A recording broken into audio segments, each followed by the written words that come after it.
Prezado amigo ouvinte, Deus tem uma mensagem para o seu coração. Vamos ler a palavra de Deus, no livro de João, capítulo 20, no verso 7. E que o lenço que tinha estado sobre a cabeça não estava com os lençóis, mas enrolado num lugar à parte.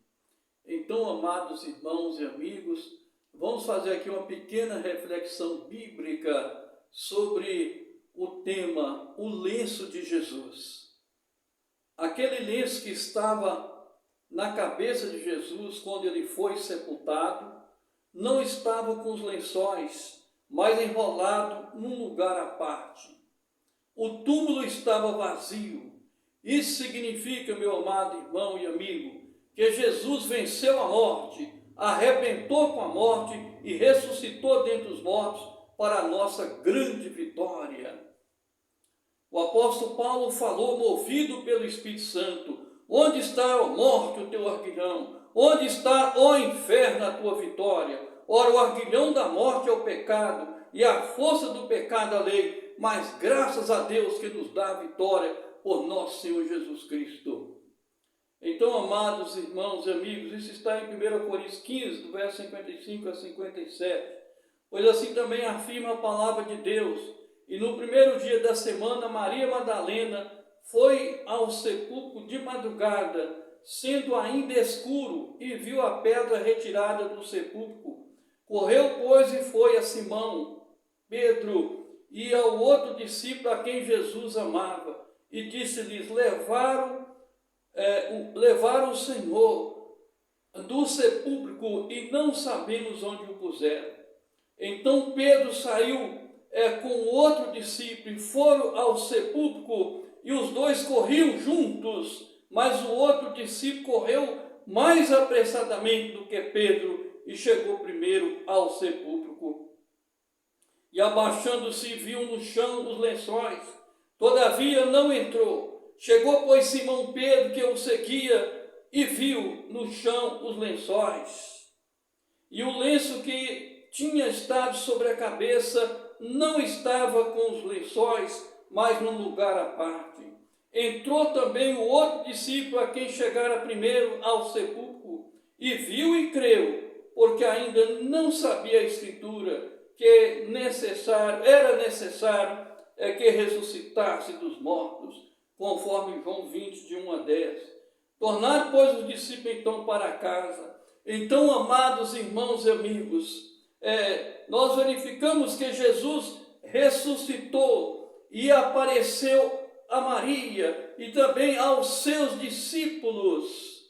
Veja agora esse encontro maravilhoso do Jesus ressurreto com Maria e também com seus discípulos. E Maria estava chorando fora, junto do sepulcro, ao sepulcro, melhor dizendo. Estando ela, pois, chorando, abaixou-se para o sepulcro e viu dois anjos vestidos de branco, assentados onde havia o corpo de Jesus, um à cabeceira e o outro aos pés. E disseram-lhe eles: mulher, por que choras? Ela lhe disse: porque levaram o meu Senhor e não sei onde o puseram. E tendo dito isso, voltou-se para trás e viu Jesus em pé, mas não sabia que era Jesus. E disse-lhe Jesus: mulher, por que choras? Quem buscas? Ela, cuidando que era o jardineiro, disse-lhe: Senhor, se tu o levaste, diz-me onde o puseste, e eu o levarei. E disse-lhe Jesus: Maria.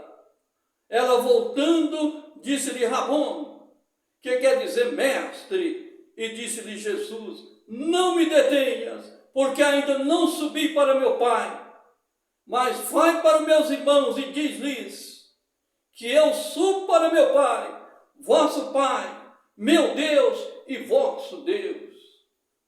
Maria Madalena foi e anunciou aos discípulos que vira o Senhor e que ele lhe dissera isto. Chegando, pois, à tarde, daquele primeiro dia da semana, cerradas as portas, onde os discípulos, com medo dos judeus, se tinham ajuntado, chegou Jesus e pôs-se no meio e disse-lhe: paz seja convosco. E dizendo isto, mostrou-lhes as mãos e o lado, de sorte que os discípulos se alegraram vendo o Senhor. Então, amados irmãos e amigos, a alegria tomou conta dos corações ali dos discípulos, exatamente porque Jesus estava vivo, ele ressuscitou, ele arrebentou com a morte. É por isso que Paulo fala: onde está a morte, o teu aguilhão? Onde está o inferno, a tua vitória? Ora, o aguilhão da morte é o pecado e a força do pecado a lei. Mas graças a Deus que nos dá a vitória por nosso Senhor Jesus Cristo. Então, amados irmãos e amigos, você só precisa agora crer na ressurreição de Jesus. Crer em Jesus como Salvador e Senhor da sua vida, para que você tenha paz no coração, tenha a segurança da sua salvação, para que você seja transformado para o louvor da glória de Deus. Que para tanto Deus nos abençoe. Deixe-me fazer apenas uma oração, 1 minuto apenas. Pai bendito, abençoa aqueles que hão de ouvir a tua santa palavra. Senhor da glória, ilumina agora o coração, o espírito e a mente de cada um para entender o teu santo amor, entender a ressurreição de Jesus, entender essa grande vitória que o Senhor nos deu e receber Jesus como Salvador e Senhor. E para tanto Deus nos abençoe. Aqui quem está falando é o servo do Senhor Jesus, pastor Francisco Ferreira Gonçalves, membro da Igreja Batista Redenção.